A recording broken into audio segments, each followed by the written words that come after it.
मंगलमय मंगल करण वीतराग विज्ञान।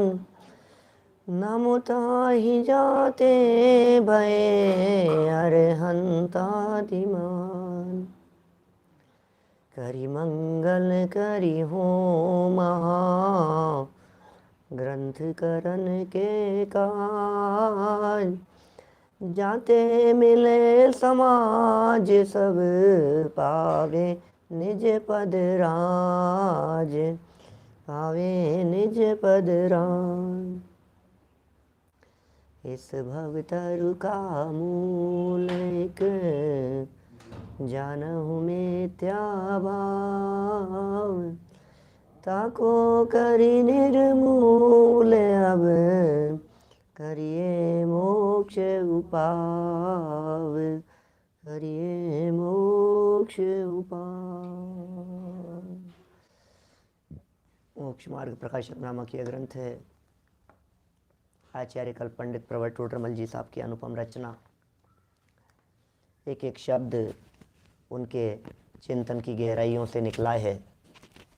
एक एक शब्द एक एक वाक्य को देख करके ऐसा लगता है कि वे विषय वस्तु के संदर्भ में किस गहराई से चिंतन किया करते थे। आप देखिए, जीव अजीव तत्व संबंधी भूलों की चर्चा चल रही है और अज्ञानी जीवों के दिल में बैठ कर के बात कर रहे हैं। बात तो ऐसी कहने वाले हैं, आज शास्त्र अनुसार बातें बनाता है। शास्त्र में लिखा है साहब कि तुम ऐसा क्यों मान रहे हो, शास्त्र में लिखा है। आप ऐसा क्यों कर रहे हो, शास्त्र में लिखा है। कोई भी बात कहता है शास्त्रानुसार बातें बनाता है। ऐसा यहाँ सुंदर प्रकरण ये आज अपना चलने वाला है। पेज नंबर 225 है। जीव अजीव तत्व का अन्यथा रूप, ये मूल प्रकरण है। जिन शास्त्रों से कल वाला प्रकरण था और इसमें कुछ महत्वपूर्ण बातें और है, उनको बढ़ाते हुए फिर हम आगे बढ़ेंगे। जिन शास्त्रों से जीव के त्रस स्थावर आदि भेदों, त्रस स्थावर आदि रूप तथा गुणस्थान मारणा रूप भेद को जानता है। इसका मतलब ये कोई व्यक्ति साधारण व्यक्ति नहीं है जिस व्यक्ति की यहाँ बात की जा रही है। ये व्यक्ति पढ़ा लिखा मिथ्या दृष्टि है। एक होते हैं नासमझ मिथ्या दृष्टि, एक होते हैं मूर्ख ग्रहित मिथ्यात्वी, नहीं पढ़ने वाले, नहीं सुनने वाले, नहीं समझने वाले हैं, जो जिनको कुछ धर्म कर्म से लेना देना नहीं है, जो रंच मात्र भी स्वाध्याय नहीं करते हैं, जो जीव अजीव आदि तत्वों को नहीं जानते हैं, जो 6 द्रव्यों को नहीं जानते हैं। एक प्रकार के तो ऐसे हो गए क्या, जो लोग कुछ भी सुनने समझने वाले लोग नहीं हैं। और दूसरे प्रकार के लोग वे हैं जो लोग स्वाध्यायी हैं। तो यहाँ स्वाध्यायी लोगों की चर्चा चल रही है। आप लोग सब जानते ही हैं, ये चर्चाएं सूक्ष्म भूलें हैं, जो ज्ञानियों की भूलें हैं ना, उन भूलों संबंधी चर्चा चल रही है। देखिए, तो ये तो समझ लिया उसने, क्योंकि गुणस्थान जानता है, मारणा स्थान जानता है, जीव समास पर्याप्ति प्राण उपयोग, इतनी सब बातों को जानता है। और त्रस स्थावर आदि रूप भेदों को जानता है, मतलब जीव के भेद प्रभेदों को भी जानता है।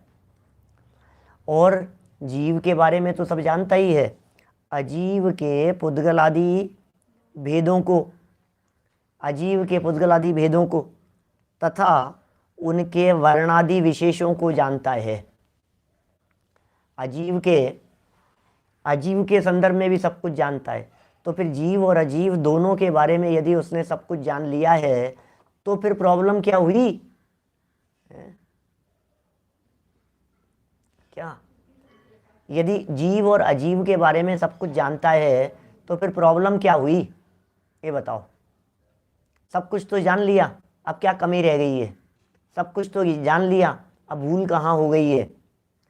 जीव के बारे में भी सारे जितने तरह के भेद प्रभेद होते हैं सब ज्ञान का विषय है।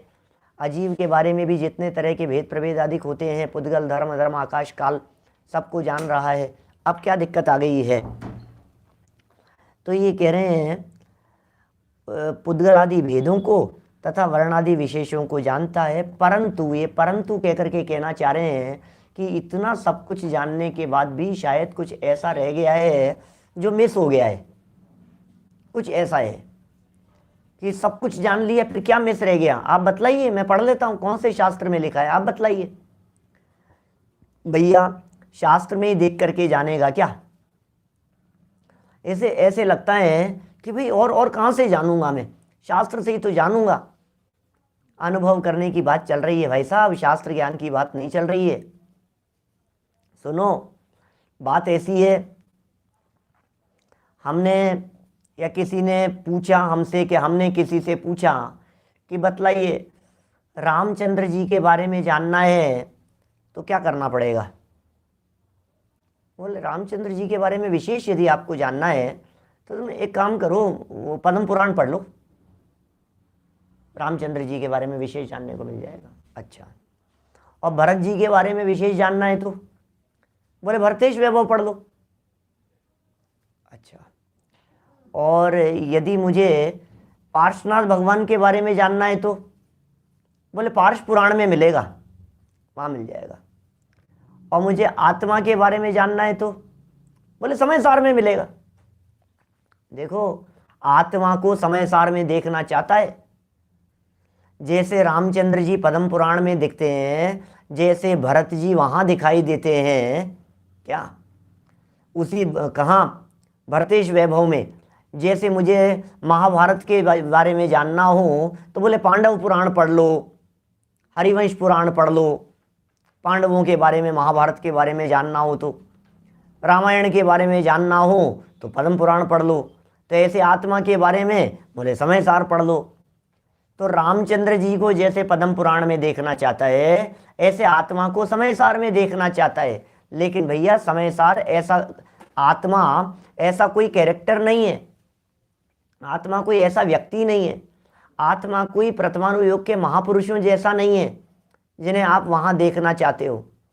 अध्यात्म शास्त्रों के माध्यम से, अध्यात्म शास्त्रों का अवलंबन लेकर कुछ प्रयोजनभूत बातें हैं जिन्हें आप जानेंगे तो आत्मा ख्याल में आएगा।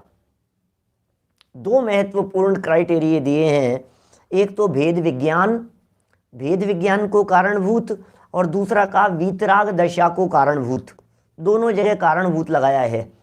वीतराग दशा को नहीं जानना है, वीतराग दशा के कारणभूत जैसा निरूपण है उसे जानना है। भेद विज्ञान को नहीं जानना है, भेद विज्ञान की जो कारणभूत विषय वस्तु है उसे पहचानना है। भेद विज्ञान का कारण, देखो ग्रंथ तो पढ़ लिया, शास्त्र तो पढ़ लिए, जैसे मान लीजिए प्रथमानुयोग पढ़ लिया, तो प्रथमानुयोग पढ़ करके क्या समझा? किसी भी महापुरुष के जीवन चरित्र की चर्चा कर लीजिए। जैसे मान लीजिए आप गज कुमार मुनिराज की, यशोधर मुनिराज की, माथे पर 3 सिगड़ियाँ जल रही है, 3 दिन तक गले में मरा हुआ सर्प पड़ा हुआ है, और जितनी भी घटनाएं हैं। अरे यार क्या गजब है भाई साहब, विचलित नहीं होते हमारे महामुनिराज। भाई साहब देखो आप, हमारे महामुनिराज बिल्कुल अपने आत्म ध्यान में मग्न रहते हैं। क्या साधना होती है उनकी। किसकी महिमा आ रही है आपको? साधना की महिमा आ रही है। लेकिन ये कह रहे हैं उस साधना, उस धैर्य, उस दृढ़ता, उस उपसर्ग विजेता, इनके जो कारणभूत तत्व था उसे नहीं पहचानता। ये जीव अजीव तत्व संबंधी भूल है। बोलो, ओ महामुनिराज को देखो, धन्य है वे महामुनिराज। अरे 1 वर्ष तक खड़े रहे, हिलने डुलने का काम नहीं। क्या गजब है भाई साहब, गजब ही है भाई साहब इनका तो जीवन। कितना उपसर्ग घाणी में पेल दिया गया, आपको मालूम है कैसे कैसे मुनिराज का, और क्या जीवन भाई साहब। मैं तो सोच सोच करके उनको देखता हूं मैं। कौन रुई में लपेट करके आग लगा दी थी, गुरुदत्त आदि मुनिराजों की चर्चा देखता हूं मैं। ओहो 3 दिन तक शालनी खाती रही, बाघ खाता रहा ध्यान अवस्था में। क्या होते हैं भाई साहब हमारे मुनिराज, तो धन्य है हमारे मुनिराज। पूरी कहानी पढ़ेगा, पूरा प्रसंग पढ़ेगा, पूरा उनका जीवन चरित्र पढ़ेगा। प्रथमानुयोग पढ़ रहा है तो अब इसमें क्या गलती है? बोले गलती यह है कि तूने मुनिराज की महिमा तो आई, उपसर्ग जयी की महिमा तो आई, लेकिन उस पूरी घटना में जो एक पीछे छिपा हुआ मैटर था, किसके दम पर उन्होंने ये सब जीता, ये भेद विज्ञान को कारणभूत तथ्य क्या है? मैं शरीर से भिन्न हूं, शरीर मुझसे भिन्न है, ये जो धारा मुनिराज के अंतर में निरंतर चल रही है, इसके दम पर जलती हुई सिगड़ी उन्हें कुछ कार्यकारी नजर नहीं आ रही है। सर पर सिगड़ी जल रही है और अपार शांति है, तो उस शांति के पीछे कुछ ना कुछ तो चिंतन होगा ना, उस शांति के पीछे कुछ ना कुछ तो अवलंबन होगा ना। इतना सर पर, और हमारे तो माथे गर्म है बाहर में एसी चलता हुआ दिखाई देने पर भी। बोलो, किसी व्यक्ति ने बर्फ से पूछा, बर्फ से पूछा तुम इतनी ठंडी क्यों रहती हो, क्या बात है, इतनी शीतल क्यों हो? तो बर्फ ने बड़े विनम्रता से जवाब दिया कि मैं पहले भी पानी थी और थोड़ी देर बाद में फिर पानी हो जाने वाली हूं, तो फिर गर्मी काहे की? समझ में आ रही है बात? मुझे अपने अतीत की भी खबर है और मुझे अपने फ्यूचर की भी खबर है। ये परिस्थितियां बदलती रहती है। गर्मी किस चीज की? ठंडक है, ठंडी रहती हूं। ऐसी स्थिति नहीं है यहां। मुनिराज वे जानते हैं ये अवस्थाएं पहले कैसी थी, बाद में कैसी हो जाएगी, क्षण क्षण में बदलती है। अरे आने जाने वाली इन पर्यायों को देखकर वे सहज रहते हैं, न अनुकूलताओं में ज़्यादा फूलते हैं और न प्रतिकूलताओं में ज़्यादा खेतखिन्न होते हैं। वो जानते हैं ये दिन भी न रहेंगे, ये परिस्थितियां भी नहीं रहेगी, ये परिस्थितियां भी बदल जाएगी। कुछ अवलंबन है ऐसा नहीं बदलने वाले तत्व का, परमानेंट एक जैसे आहार देने वाले। यदि राजा महाराजा मिल गए तो भी वही शांति है, और दीनहीन दरिद्री व्यक्ति के यहाँ भोजन हुआ तो भी वही शांति है, अपार शांति का वेदन है। आखिर बातें क्या है? क्योंकि अंदर में एक नहीं बदलने वाला तत्व है, उसका अवलंबन है। ये कह रहे हैं यहाँ भेद विज्ञान को कारणभूत बात को नहीं पहचाना।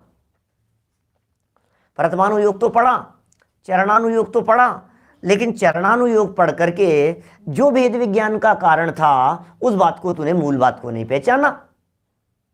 बोलो, त्रस स्थावर आदि भेदों को तो जाना, लेकिन त्रस जीव नहीं है, ये भेद विज्ञान के कारणभूत चिंतन वो नहीं हुआ। ये 2 इंद्रिय जीव है, ये 4 इंद्रिय जीव है, ये पंचेंद्रिय जीव है, ये तो जाना, लेकिन ये पंचेंद्रिय पना जीव नहीं है। पंचेंद्रियपन के काल में भी पंचेंद्रिय अवस्था ये जीव की अवस्था नहीं है, ये पुद्गल की अवस्था है। और जीव इस पंचेंद्रियपन से भिन्न अंदर में त्रिकाली मौजूद है। ये भेद विज्ञान के कारणभूत बात को नहीं पहचानता। वीतराग दशा होने को कारणभूत, वीतराग दशा को तो पहचानता है। वीतरागी हो गए हमारे महामुनिराज, सब कुछ त्याग दिया उन्होंने। अरे अरे सुकुमाल जैसे मुनिराज को देखो, आपको मालूम है क्या? उन्हें सरसों का दाना भी जिनको चुभता था, फूलों की सैया पर भी जिन्हें कष्ट का वेदन होता था, चावल के दाने भी अंदर जाते थे तो वे कष्ट चुभने जैसे दिखते थे। इतने सुकुमाल थे कि सूर्य की किरण यदि बॉडी पर पड़ जाए तो वो विचलित, इतने ज्यादा कोमल, रत्नों की रोशनी के अंदर पले बड़े थे। उन्होंने अपने जीवन में कभी सनलाइट नहीं देखी थी, अब वे कितने कोमल हो गए होंगे। ओहो, फिर भी देखो आप, दीक्षा ले ली उन्होंने। पूरा प्रसंग, पूरी कहानी है उनकी, सुकुमाल मुनिराज की लंबी कहानी है। जन्म होते ही किसी ज्योतिषी ने कह दिया था, पिताजी दीक्षा लेकर के चले गए थे और कह दिया था कि इनकी आवाज़ यदि ये सुन लेगा, किसी दिगंबर संत का, किसी मुनिराज की वाणी उपदेश यदि इसके कान में पड़ जाएंगे तो फिर ये व्यक्ति दीक्षा लेकर के चला जाएगा, तुम्हारा बच्चा। और जो उनकी माँ थी, उन्होंने बिल्कुल ऐसे प्रबंध कर दिए कि घर से बाहर नहीं निकलेगा। सुकुमाल स्वामी की बात कर रहा हूँ। घर से बाहर नहीं निकलेंगे, कभी तत्व की बात सुनेंगे नहीं, कभी कुछ बात इनके कान में पड़ेगी नहीं। कैसे वैराग्य होगा? नहीं तो मेरा बेटा, पति तो चला ही गया, बेटा और चला जाएगा। रत्नों की रोशनी के अंदर पाला उनको, घर से बाहर नहीं निकलने दिया, चारों तरफ दरवाजे बंद, खिड़कियां बंद, कोई नहीं, कोई आने जाने वाला नहीं। नगर में ऐलान कर दिया, घोषणा कर दी, कोई मुनिराज का प्रवेश हमारे नगर में नहीं होगा। नगर में ही मुनिराज का प्रवेश नहीं होगा तो फिर क्या होगा? बोलो, जब नगर में कोई मुनिराज आएंगे ही नहीं तो फिर खत्म कहानी। फिर तो मेरा बच्चा जवान हो गए, युवा हो गए, उन्होंने कभी सुना नहीं, कभी नगर में कोई आए नहीं। एक बार ऐसा हो गया कि कोई नगर के बाहर इस तरह के कोई चौकीदार नहीं थे और मुनिराज आ गए जो उनके पिता ही थे। और पास में, मकान के पास में ही किसी उद्यान में आकर के कहीं रुके, कोई शब्द उनको सुनने को मिले, खिड़की खोली और कपड़ों से उतर गए, कपड़ों का रस्सी बना करके नीचे, हाथ छलनी हो गए होंगे। जमीन पे जिन्होंने कभी जीवन में पैर नहीं रखा था, नंगे पांव जमीन पर पैर रखे, जहां पैर रखे वहां खून छप जाए, पैर खून से लथपथ, जहां आगे बढ़ते चले जा रहे हैं। देखो आप क्या स्थिति है। और पूर्व भाव की उनकी भाभी, बोलो, वो बन गई थी सियालनी, और कहीं से जंगल में वो खून के पांव थे ना उनके, और उनको चाटती हुई वहां तक आ गई और देखा कि अरे पुराना उसे जाति स्मरण हुआ, बैर भाव, विरोध भाव उसके हृदय में जागृत हुआ। फिर क्या होना था? खाती रही अपने बच्चों के साथ में 3-3 दिन तक। गजब है भाई साहब, गजब है। क्या वैराग्य उनका, क्या उनका गजब का स्वरूप उनका मुनिराज का। ये कह रहे हैं वीतराग दशा होने का कारण क्या था? कहानी तो पढ़ ली तुमने पूरी, आखिर कारण क्या था? कि साहब मुनिराज का उपदेश सुना और उन्होंने दीक्षा ले ली। अरे भाई, लेकिन मुनिराज का उपदेश सुन करके अंदर में क्या चिंतन चला ये बताओ, वो बात ख्याल में नहीं आती है। कुछ तो चल रहा होगा।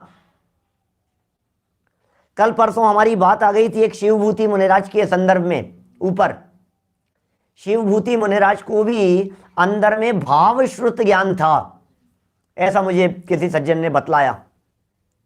माना हमने उन्हें द्रव्यलिंगी कहा था ना, तो उन्हें अष्ट प्रवचन मात्रिका का ज्ञान तो होगा, द्रव्य श्रुत का ज्ञान नहीं था, ऐसा द्रव्य संग्रह के अंदर लिखा है। आगम शिरोधार्य, मान लेना उस बात को, कोई बात नहीं। देखो क्या कह रहे हैं, वीतराग दशा होने का कारणभूत जैसा निरूपण किया है वैसा नहीं जानता। जानता तो है लेकिन जैसा किया है फ्लो में पड़ जाता है। मैं ऐसा कह सकता हूं, प्रथमानुयोग को फ्लो में पढ़ता रहता है, बीच में वीतरागता की जहां चर्चा आती है, बीच में आत्मा के अवलंबन की जहां चर्चा आती है, वो बात उपयोग से निकल जाती है और आगे बढ़ जाता है। चरणानुयोग पढ़ता है तो चरणानुयोग के अंदर भी ये नहीं खाना, लेकिन क्यों नहीं खाना? ये तो अब इसमें बहुत जीव होते हैं, इसमें जीवों की हिंसा होती है, इसलिए नहीं खाना, ये तो जानता है। लेकिन टोडरमल जी ये कहना चाह रहे हैं इसके पीछे क्या बात छिपी हुई है कि जो निगोद में सोई मुझ में, इस बात को नहीं पहचानता है। ये कह रहे हैं यहां जो मूल बात थी ना, मैंने एक दिन शायद आप लोगों के बीच में ही कही थी, वो दवाई निकाल करके फेंक देता है और पतासा खा जाता है। ये हो रहा है, जो असली चीज थी वो असली चीज निकल गई, वे रह गया। देखिए बातें वीतराग दशा और भेद विज्ञान के लिए जितना आप चिंतन कर सकें उतना चिंतन कीजिए। दुनिया भर में ऐसे प्रसंग मिलेंगे सारे जनागम में, गुणस्थानों को जाना, लेकिन गुणस्थानों के जानते जानते गुणस्थानातीत को नहीं जाना, और कदाचित गुणस्थानातीत को भी जान लेता है। तो कैसा जानता है? बोलो, ऐसा जानता है कि गुणस्थानातीत सिद्ध भगवान होते हैं, ऐसा जान लेता है। लेकिन मैं भी गुणस्थानातीत हूं इस बात को नहीं जानता। दो तरह के जीव गुणस्थानातीत होते हैं।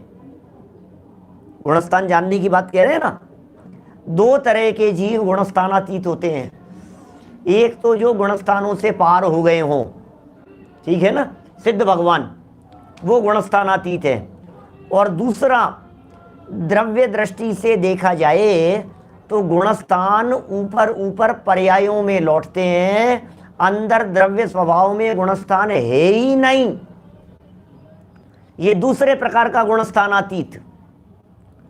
एक गुणस्थानातीत वे होते हैं जो मुक्त हो गए हैं, दूसरे गुणस्थानातीत वो हैं जो निगोदिया जीव भी गुणस्थानातीत है, हम भी गुणस्थानातीत हैं, तिर्यंच गति के जीव भी गुणस्थानातीत हैं। अरे जीव मात्र को यदि द्रव्य दृष्टि से देखा जाए तो वो गुणस्थानातीत है, उसमें गुणस्थान है ही नहीं, जीव में गुणस्थान नहीं होते। कैसे मानेंगे गुणस्थान बतलाओ? यदि जीव को गुणस्थान वाला मान लिया, सोचना बात बतला रहे हैं पंडित जी साहब, जीव यदि पहले गुणस्थान वाला हो गया, बहुत गहराई से विचार करने के लिए कह रहा हूं, जीव यदि पहले गुणस्थान वाला हो गया तो पहला गुणस्थान नष्ट होने के साथ साथ जीव के नष्ट होने का प्रसंग आएगा। बोलो, सोचो क्या कह रहा हूं। वज्रसेन जी साहब क्या कह रहे हैं? बोलो, जीव चौथे गुणस्थान वाला हो गया। ये जीव जीव की कह रहा हूं मैं, जीव यदि सच में चौथे गुणस्थान वाला हो जाता तो चौथा गुणस्थान छूटने के साथ साथ जीव का जीवत्व छूट जाता। लेकिन जीव चौथे गुणस्थान वाला नहीं होता, गुणस्थान उसकी एक अवस्था का नाम है, अवस्था छूट जाती है और जीव ज्यों का त्यों रह जाता है। बोलो, द्रव्य स्वभाव में गुणस्थान नहीं है। द्रव्य संग्रह की मूल गाथा है, मग्गण गुण ठाणे ही है, 14 ही हवंतित है अशुद्ध नया, और विण्णे या संसारी सव्य शुद्धा हूं शुद्ध नया, सव्य शुद्धा हूं शुद्ध नया। बोलो, ये एक दृष्टिकोण जो नेमिचंद्र सिद्धांति देव ने दिया है वो कुछ अद्भुत है, उसका विचार नहीं करता। गुणस्थान तो पढ़ता है लेकिन गुणस्थानातीत का विचार नहीं करता, गुणस्थानातीत का भी विचार करता है लेकिन सिद्ध भगवान के गुणस्थानातीत पने का विचार करता है। मैं भी गुणस्थानातीत हूं इस बात का विचार नहीं करता। मार्गणाओं के बारे में जानता है लेकिन मार्गणाएं मुझ में नहीं होती। मैं गति वाला नहीं हूं, मैं इंद्रिय वाला नहीं हूं, मैं काय वाला नहीं हूं, तरस काय वाला नहीं हूं, मैं पंचेंद्रिय नहीं हूं, मैं मनुष्य गति का नहीं हूं। कौन जाने इन बातों को। बोलो, गई इंद्रिय सुखाए योगे, मैं मन वचन काय 3 योग वाला नहीं हूं। वेदे, मैं पुरुष वेद स्त्री वेद वाला नहीं हूं। कषाय वाला भी नहीं हूं। क्या क्या बातें कही है। 14 की 14 मार्गणाएं मुझ में नहीं है।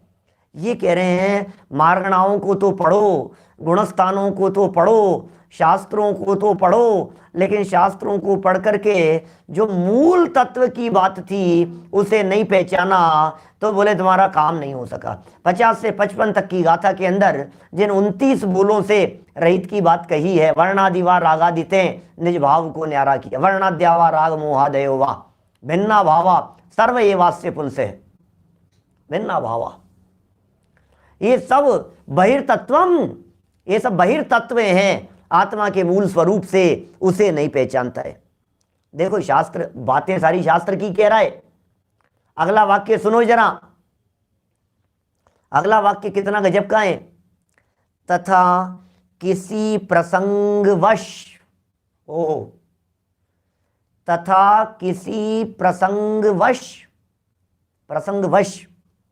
उसी प्रकार जानना हो जाए, तब शास्त्रानुसार जान तो लेता है, तो लगा दिया बीच में, शास्त्रानुसार जान तो लेता है, परंतु कभी कभी कितनी तरह की परिस्थितियां बन जाती है। ये बहुत सुंदर शब्द दिया है, किसी प्रसंगानुसार। प्रसंग कितने बन जाते हैं। कई बार ऐसा हो जाता है, आपके घर में कोई मेहमान आए, अब क्या करो, आपके प्रवचन का टाइम हो गया तो आप उन्हें लेकर के चलो यार, कभी नहीं सुनते थे, अब वे आपके साथ में जिन मंदिर में प्रवचन सुनने के लिए आ गए, तो क्या हुआ, प्रसंगानुसार सुन लेता है, प्रसंग बन गया ऐसा सुनने का। बोलो, दूसरे प्रकार से लगाओ, कितनी बातें ऐसी, तीये की बैठक में चले गए, किसी के उठावने में चले गए और वहां चल रहा था किसी का प्रवचन। बोलो, और प्रवचन अब सुनना तो नहीं चाहते थे लेकिन सुनना पड़ गया प्रसंगानुसार। तिये की बैठक में सुनना पड़ गया। किसी व्यक्ति के यहाँ शाम को बैठक में गए, किसी का स्वर्गवास हो गया था और वहां उन्होंने किसी पंडित जी को बुला रखा था तो सुनना पड़ गया। कहीं किसी विधान में चले गए तो बैठना पड़ गया। अभी तो ऐसा चल रहा है, किसी के घर में टीवी पर किसी का व्याख्यान प्रवचन चल रहा था, हम वहां पहुंचे और वहां टीवी उन्होंने चला रखी थी। उन्होंने कहा कि यार 10 मिनट का और बचा है प्रवचन, अब हमें वो 10 मिनट जबरदस्ती सुनना पड़ गया। किसी व्यक्ति को सुनना पड़ गया, किसी व्यक्ति ने आपको जबरन भेज दिया कि नहीं नहीं आज का प्रवचन नहीं, आपको ये तो सुनना ही पड़ेगा। कभी कभी आप कर देते हैं ना ऐसा किसी के साथ में फोर्सफुली, तो वो सुन लेता है प्रसंगानुसार। ऐसे प्रसंग बन जाते हैं।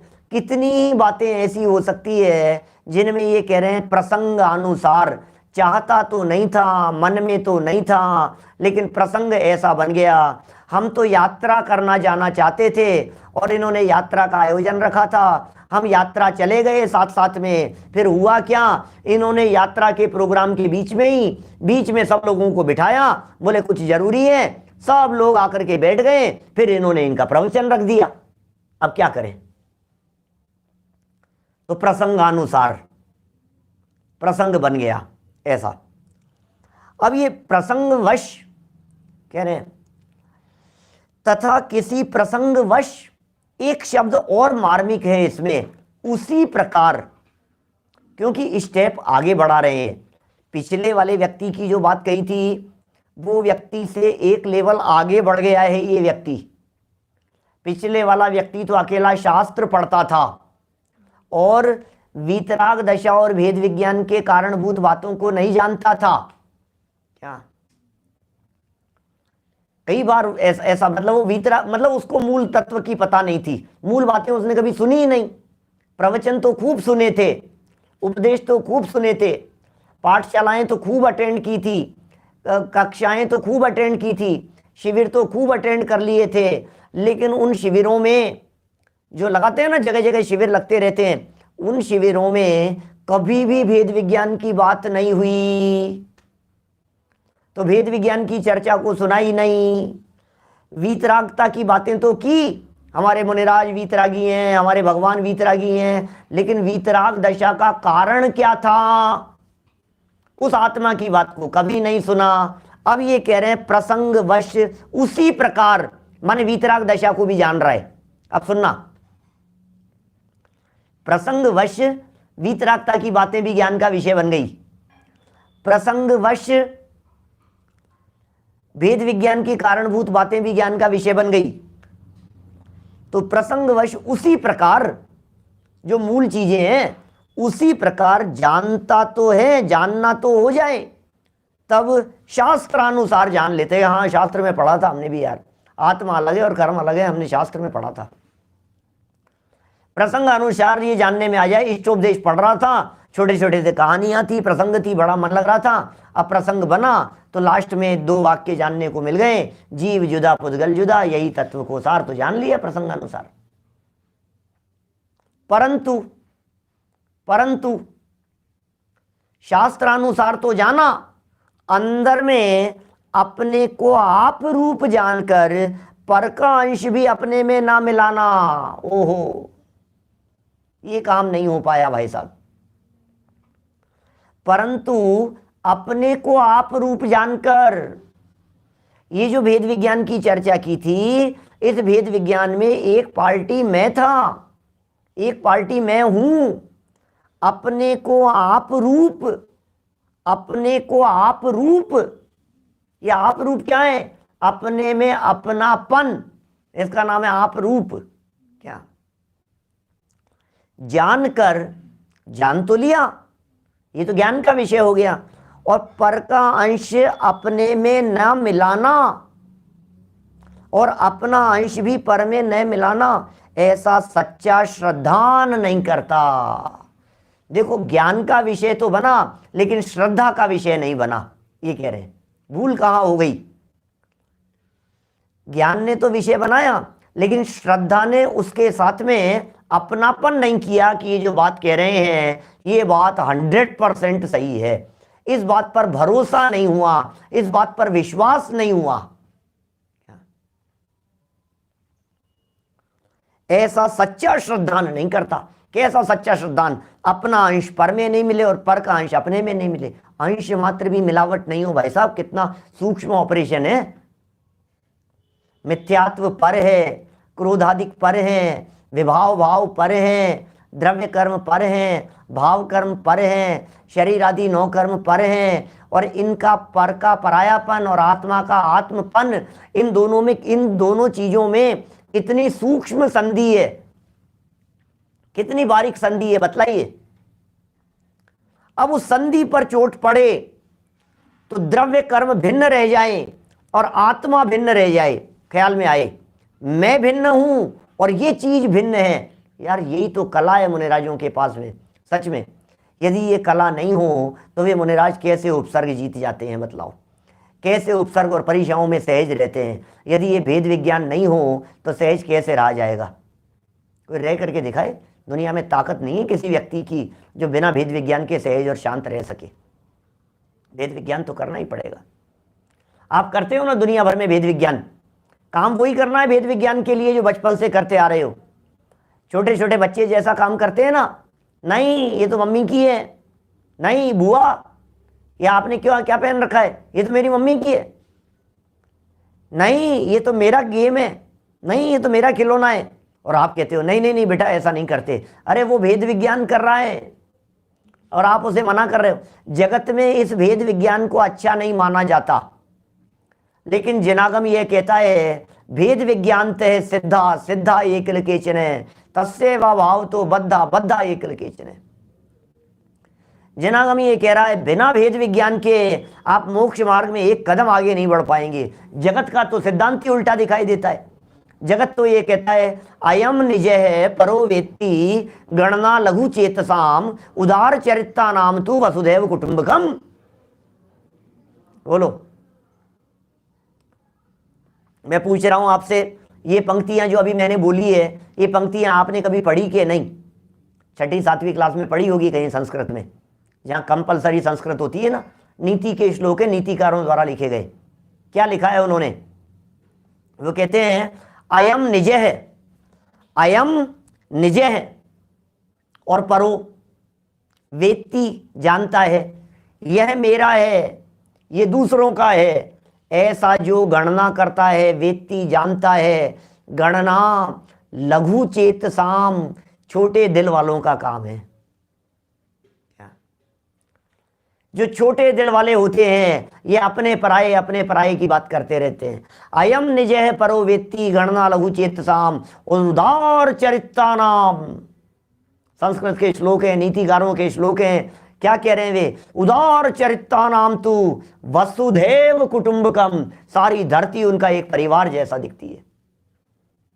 सारी धरती ऐसा है, सब एक परिवार है भैया, सबका सब है उनके लिए। तो ऐसा खुला है। कितने उदार हैं, कितने महान हैं ये लोग, उदार चरित्र वाले लोग हैं। जैन दर्शन ये कह रहा है अपने में अपनेपन के बिना सच्ची उदारता आती नहीं है। पर को पराया जानो और अपने को अपना जानो। ये भी मेरा, ये भी मेरा, ये भी मेरा, ये भी पर का, ये भी पर का, ऐसा ऐसा नहीं चलेगा। वेद विज्ञान की प्रमुखता है। ये कह रहे हैं अपने को आप रूप जाना। पहले तो जानो कि मैं चैतन्य आत्म तत्व हूं, और पर का अंश भी अपने में ना मिलाना। ये पर का अंश क्या होता है? ये पर का अंश क्या चीज है जिसे हम अपने में मिलाते हैं? अरे कितनी बातें हैं, मेरा गला खराब हो रहा है, ये पर का अंश अपने में मिला रहा है। मेरे दाढ़ में दर्द हो रहा है, ये पर का अंश अपने में मिला रहा है। और अपना अंश भी पर में ना मिलाना। पर का अंश अपने में मिला देता है, माने पर को अपने रूप जानता है, और अपना अंश पर में मिला देता है। सुनो, एक बहुत महत्वपूर्ण तथ्य की तरफ आप लोगों का ध्यान आकर्षित करना चाहता हूं। आगे प्रकरण दिए हैं आश्रव तत्व संबंधी अन्यथा रूप, उसके बाद प्रकरण दिया बंध तत्व संबंधी अन्यथा रूप, उसके बाद प्रकरण दिया संवर तत्व संबंधी अन्यथा रूप, उसके बाद प्रकरण दिया निर्जरा तत्व संबंधी अन्यथा रूप, और उसके बाद में प्रकरण दिया मोक्ष तत्व संबंधी अन्यथा रूप। अलग अलग दिए हैं सब। बात ये कहना चाहता हूं, ये जीव अजीव तत्व का अन्यथा रूप ऐसा क्यों दिया? यहां दो को मिलाकर के बात क्यों की है? दो अलग अलग बातें होनी चाहिए थी ना। जीव तत्व का अन्यथा रूप अलग हेडिंग होती, अलग प्रकरण होता। अजीव तत्व का अन्यथा रूप अलग हेडिंग होती, अलग प्रकरण होता। जैसे आश्रव, बंध, संवर, निर्जरा, मोक्ष सबको अलग अलग कह करके पुकारा है। इन दोनों को एक साथ क्यों? क्योंकि जिसकी एक के बारे में भूल है उसकी दूसरे के बारे में भूल होगी, जिसकी दूसरे के बारे में भूल है उसकी पहले के बारे में भूल होगी। ये दोनों जुड़े हुए हैं, जीव अजीव तत्व। आप प्रश्न समझ में आया कि मैं क्या कहना चाह रहा हूं? ये जीव अजीव तत्व को दोनों को सेम एक ही हेडिंग के अंतर्गत क्यों रखा गया, ये बतलाइए। क्योंकि जीव तत्व की स्वतंत्र भूल नहीं है, अजीव तत्व के बारे में स्वतंत्र भूल नहीं है। दोनों में एक दूसरे के बारे में गड़बड़ है। जैसे किसी व्यक्ति को कहा संतरा लेकर के आओ और वो मार्केट से मौसमी ले आया, क्या संतरे को मौसमी समझ लिया, तो किसको नहीं जान रहा है? वो संतरा नहीं जानता, संतरे की पहचान नहीं है। अरे संतरे की तो है ही नहीं, उसे मौसमी की भी पहचान नहीं है। क्या जो एक को नहीं जाना ना और उसकी जगह दूसरे को जाना, तो बोले उसके बारे में भी गड़बड़ है। जैसे मैं जीव तत्व हूं, तो मैंने किसको जीव तत्व मान लिया? इस शरीर को यदि जीव तत्व मान लिया तो इसका मतलब अजीव तत्व की भी खबर नहीं है और जीव तत्व की भी खबर नहीं है। एक मान्यता में दोनों भूलें एक साथ होती है, इसलिए दोनों बातें यहां एक साथ लिखी है। क्या क्यों क्यों ऐसा दोनों जगह जगह पर ऐसा क्यों करते हैं? दौलत राम जी ने छेड़ाला में जीव अजीव तत्व संबंधी भूल बतलाओ भैया, जीव अजीव तत्व संबंधी। फिर आश्रव तत्व संबंधी बतलाओ, आश्रव बंध को साथ में क्यों नहीं दिया? आश्रव बंध तत्व संबंधी साथ में नहीं, आश्रव की अलग कहेंगे, बंध की अलग कहेंगे। संवर निर्जरा की साथ में कह दो, नहीं, संवर की भूलें अलग है, निर्जरा की भूलें अलग है। तो फिर जीव अजीव की भी अलग अलग कह दो कि नहीं, अलग अलग हो ही नहीं सकता है भाई। जीव को अजीव समझ रहा है और अजीव को जीव समझ रहा है, ये दोनों एक ही गलती है। हमने स्क्रीन पर कोई अमिताभ बच्चन था और अमिताभ बच्चन को देख करके हमने तुरंत ये कहा यार ये तो नरेंद्र मोदी है। क्या हमारे तो माननीय प्रधानमंत्री जी नरेंद्र मोदी जी हैं और था वो अमिताभ बच्चन। तो बतलाओ भूल किसके बारे में की? भाषा में तो फर्क कह दोगे आप कि अमिताभ बच्चन को नहीं पहचाना तो अमिताभ बच्चन के बारे में भूल है, नरेंद्र मोदी जी को नहीं पहचाना तो नरेंद्र मोदी जी के बारे में भूल है। लेकिन नरेंद्र मोदी जी को अमिताभ बच्चन कह दिया और अमिताभ बच्चन को नरेंद्र मोदी कह दिया, इसका मतलब एक वाक्य में दोनों को ही नहीं पहचान रहा है ना, गड़बड़ तो दोनों के बारे में हो रही है। तो अपने को पर में मिला रहा है या पर को अपने में मिला रहा है। बोले ऐसा सच्चा श्रद्धान जो मिला रहा है ये झूठा श्रद्धान करता है और नहीं मिलाना है ऐसा सच्चा श्रद्धान नहीं करता है।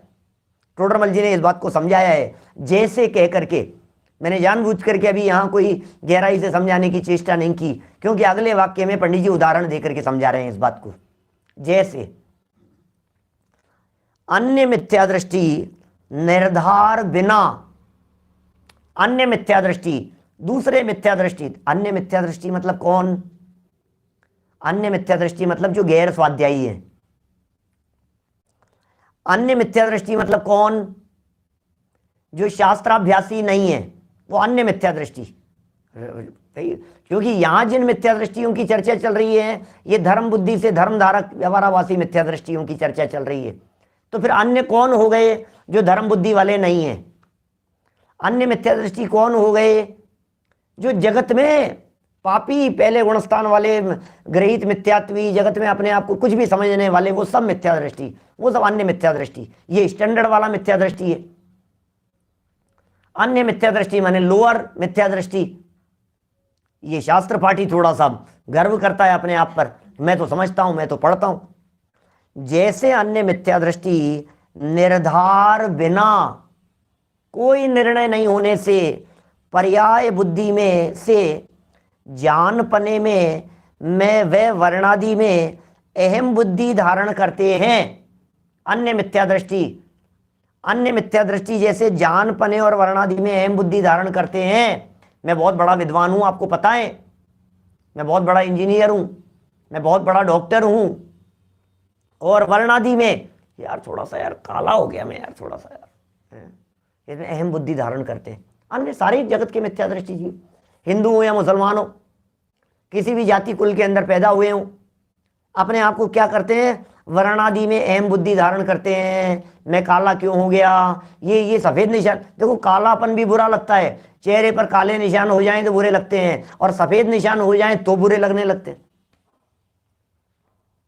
तो तुझे सफेद पसंद है कि तुझे कालापन पसंद है, कि मुझे दोनों ही पसंद नहीं है। तो जैसे अन्य मिथ्या दृष्टि जीव पर्याय में अहम बुद्धि होने से या पर्याय बुद्धि से जानपने और वर्णादि में अहम बुद्धि धारण करते हैं, उसी प्रकार यह भी आत्माश्रित ज्ञानादिक में तथा शरीर आश्रित उपदेश उपवास आदि क्रियाओं में अपनत्व मानता है, भेद विज्ञान नहीं करता है। आत्माश्रित तो ज्ञानादि था, ज्ञान तो आत्मा के आश्रित था, और जो उपदेश था ये उपदेश शरीर आश्रित था, उसे नहीं जाना। ये कहता है मैं उपदेश देता हूं, तो शरीर को आत्मा में मिलाया। उपदेश देना शरीर की क्रिया है, उपदेश देना वाणी की क्रिया है, उपदेश देना देह का काम है। तो देह के काम को ये कह रहा है ये मैं करता हूं, और जो जानने का काम है वो तो कह रहा है यार शास्त्र में बहुत ज्ञान भरा है। बात ख्याल में आई, क्या क्या कर रहा है, ओहो बहुत ही शास्त्र भरा है भाई साहब। इंटरनेट पर तो क्या ज्ञान है यार, क्या बतलाऊं आपको, इंटरनेट तो ज्ञान का भंडार है। तो ज्ञान को इंटरनेट में मान रहा है, और शरीर की गोरा काला मोटा पतला आदि अवस्थाओं को अपनी अवस्था मानता है। मैं मोटा हो गया, मैं पतला हो गया, और फिर इतना ही नहीं, मैंने बहुत उपवास किए। उपदेश और उपवास दो शब्द दिए हैं, कितने मार्मिक। उपदेश और उपवास ये दो इतने महत्वपूर्ण शब्द हैं, जिन शब्दों में और फिर आदि और जोड़ दिया है। वैसे तो आपकी सारी क्रियाएं जो धर्म के नाम पर करते हुए दिखाई देते हैं, ये सब इसमें शामिल हो जाएगी। इनमें अपनत्व मानता है, उपवास में अपनत्व मानता है मतलब गलत बात है। शरीर आश्रित उपवास में अपनत्व मानता है, ये प्रॉब्लम है। असली उपवास को नहीं पहचानता है। भूखे रहना, भोजन नहीं हुआ, भोजन ग्रहण करने में नहीं आया, आज अन्न का एक दाना भी नहीं खाया, आज किसी तरह का कुछ खाया पिया नहीं, तो ये उपदेश जो उपवास जो था, ये उपवास शरीर की क्रिया थी ना, देह की प्रवृत्ति थी। ये कहता है उसमें अपनत्व मानता है। तो मैं कर रहा हूं, 3 दिन के उपवास किए मैंने, आपको पता है, 2 दिन उपवास किए मैंने, तेला किया है मैंने, 10 लक्षण जी के उपवास किए मैंने, 8 दिन भोजन नहीं किया मैंने, 8 दिन के उपवास चल रहे थे मेरे, मैंने ये किया है, मैंने ये व्रत लिए हैं, मैंने ऐसा किया है, ऐसा अपनत्व मानता है। और आत्माश्रित ज्ञानादि में माने ये दोनों सेपरेट चीजें थी, इन दोनों को एक ही मान रहा है। तो साहब इसमें क्या गलती कर दी मैंने? ज्ञानादिक में यदि मैं अपना मान रहा हूं तो क्या गलती कर दी? ये शरीर मेरा ही तो है, इसे यदि मैं अपना मानता हूं तो क्या गलती कर दी? तो टोडरमल जी ये कह रहे हैं कि भैया गलती यही है कि भेद विज्ञान और वीतराग दशा के कारणभूत सूक्ष्म बात को नहीं पहचाना, ये गलती है। ये जो वाक्य लिखा है ना प्रसंगवश, ये बहुत मार्मिक शब्द था। देखो स्टेप बढ़ाते चले जा रहे हैं पंडित जी। यहां आप यदि इन पंक्तियों की सूक्ष्मता को देखेंगे तो आपको ख्याल में आएगा, पहले कहा सिर्फ शास्त्र ज्ञान, बोले वेद विज्ञान की बातें इसके ज्ञान का ही विषय नहीं बनी। दूसरे में कहा प्रसंगवश ज्ञान का विषय तो बन गई लेकिन श्रद्धान का विषय नहीं बनी, दूसरे पैराग्राफ में।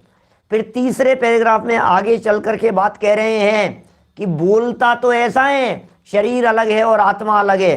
शास्त्रानुसार सच्ची बात भी बनाता है। आप हम लोग स्वाध्यायी लोग महीनों से वर्षों से स्वाध्याय करते हुए, आप हम में से कोई भी व्यक्ति ऐसा नहीं होगा जिससे पूछा जाए कि बोलो तुम शरीर हो या आत्मा, तो वो अपने आप को शरीर कहे। ऐसा तो कोई नहीं होगा ना। सब यही कहेंगे ना, नहीं नहीं पंडित जी, ये शरीर तो मैं नहीं हूं, शरीर तो मुझसे भिन्न है और मैं तो आत्मा हूं। आप यही कहेंगे ना आप लोग सब। पंडित जी का ये जो शब्द है, बातें बनाता है, शास्त्रानुसार बोलता है। जैसा जिनवाणी में लिखा है वैसा पढ़ लेता है, वैसा बोल लेता है। क्या हमारी बातें चल रही है, परंतु अंतरंग में निर्धार नहीं करता।